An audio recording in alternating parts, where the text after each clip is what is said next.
shortage of dumb people doing really stupid things. Welcome to another edition of Idiotology with Lynch and Taco. 1011 WJRR. Bunch of frickin' idiots. All right, this hour is brought to you by our next Surfball Watch Party, which is going to be Saturday night with us, starting at 6:30 at the Hideaway on Virginia Drive in Orlando. It is Miami at FSU, Taco Bell. What a game. What a game it's going to be. Come join us again, starting at 6:30. I'm sure we'll probably have some BWO gear. We have some concert tickets. Going to be a good time. Hideaway. I go there and watch football just every now and then in general anyway, whether we're out there with, Surfside or not. Again, that's on Virginia in Orlando, Saturday evening, 6:30 to 8:30. We'll be there. Game kicks off at 7:30. And for a lot of you that haven't been to the Hideaway since it was just the smaller bar, they rebuilt the whole thing across the street, and it's awesome. Let's begin in Japan. Pat, inside and outside. Yeah. All right, Japan. What are we going there for? Japan. They have a big celebration in September of every year, celebrating that country's senior citizens, which is great. Yeah, that's cool. Another city there goes a step further and has been the tradition for many years in Okazaki City. Mm-hmm. That seniors who reach milestones of age of 88 as well as 99 receive monetary gifts from the city.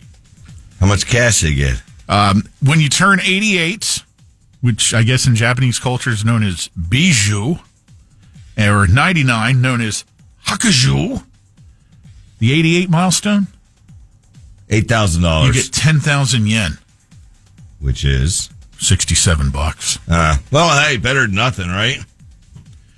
They have that's the news story is they have decided to cease awarding the $67 or 10,000 yen that's monetary payment to those who reach the 88-year milestone. That's a load of crap. That's like, paying for Social Security this whole time and everybody else got it, but then we don't get it. Right. This, though, there is a reason. They gave a reason. Yeah, they just ran out of, what? Too many people are living to 88 and beyond. Uh-huh. So they just technology. Yeah, they don't have the funds to continue that little. Someone came up with this back in the day, going, what would be a nice gesture? I know.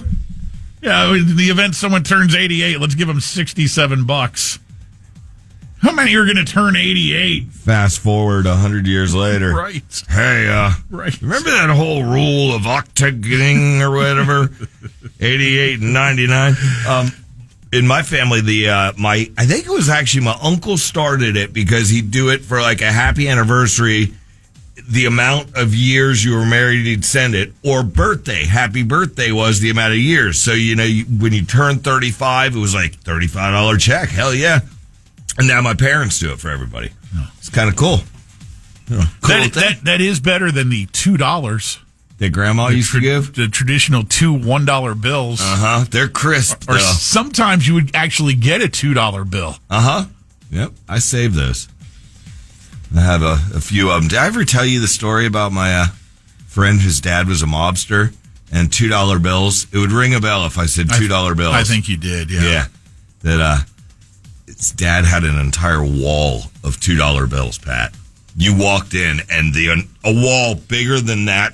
Look at that wall. Was it just as a talking? Stacks of $2 bills. Oh, stacks. Yes. I thought you meant he just had them pinned up on the wall like a talking piece or something. No. It was stacks. That's what I'm talking about. For that wall that is that big. Oh, you mean stacked up against the wall? Top to bottom, gotcha. Up against the wall, stacks of $2 bills in bundles.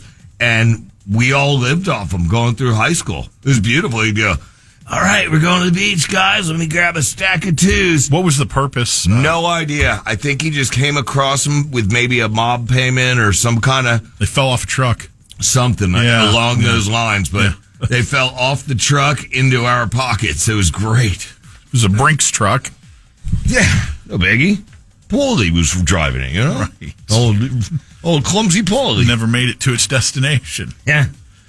It was the coolest thing. Back then, if we had cell phones, Pat, and I showed you pictures of this, it would blow your mind. It took a while, but a theft ring has been broken up here in our great state of Florida, targeting Home Depot stores. Ooh. Specifically, smoke detectors, to the tune of $800,000 worth of smoke detectors that have been stolen that they know of from various Home Depot stores by thieves around the state of Florida. Can't you get those things free? Like through don't quote me on this, but I thought like they're, Well, I have a lot of questions, as do you here, Taco. I didn't think smoke detectors were that expensive to begin with, because you want to encourage people to have and use these in their homes. Even though they're a complete pain in the ass, smoke detectors suck. I mean, they're great if they save you and your family and the dog. Then they're okay. Yeah, but when they're going off just from a little batch of toast that's light brown... Maybe that's because our toaster's right below the smoke detector. It's set too sensitive. Investigators discovered at least 44 smoke detector thefts at Home Depot stores in 17 Florida counties, all across the state. Look, our BWO movement, was formed in large part to things like this, in hopes of discouraging this. Retail theft, we're doing away with it, slowly but surely. This one got under us. It seems like it's been going on for a while if it's $800,000. Now, I don't know if Florida Attorney General James Olthmeyer is familiar with our BWO concept, but he did announce these arrests yesterday after a months-long investigation by the Florida Department of Agriculture and Consumer Services. James, let's cut out the middleman here. Kneecap, chair, example. Yeah, you get an armed guard right up front. What's his name, James? Florida Attorney General James Olthmeyer. James, you get a armed, machine gun armed, I might add, guard right up at the front. Those smoke detectors ain't walking out on their own anymore. What were they doing with these? Psst, hey, buddy. Look. I get smoke detectors. So we're both opening up the trench coats right now. Smoked. How many you need? Yeah. I don't know, I have a 3-2. Oh, yeah, I think you need at least 5 then. Those bathrooms could really go up in flames with all the gaseous stuff going on. I have a routine where there's a broom in the room right next to my kitchen pad, and when that smoke detector starts going, it's like murder in your ears. It's all the way up at the top of a vaulted ceiling, so I grab the broom and just balance and hold it there. And once I hold it long enough, but I've got it down pat because it's happened so many times. Some would say, why don't you just adjust it, Bob?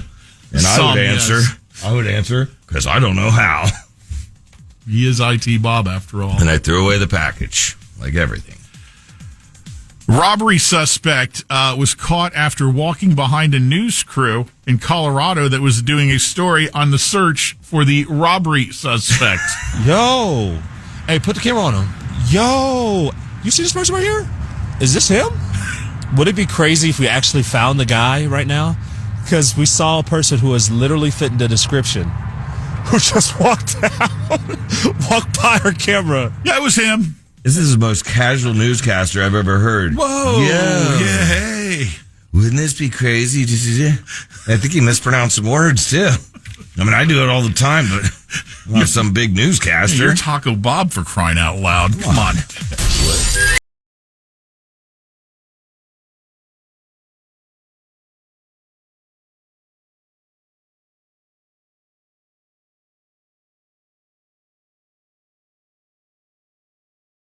Station 101.1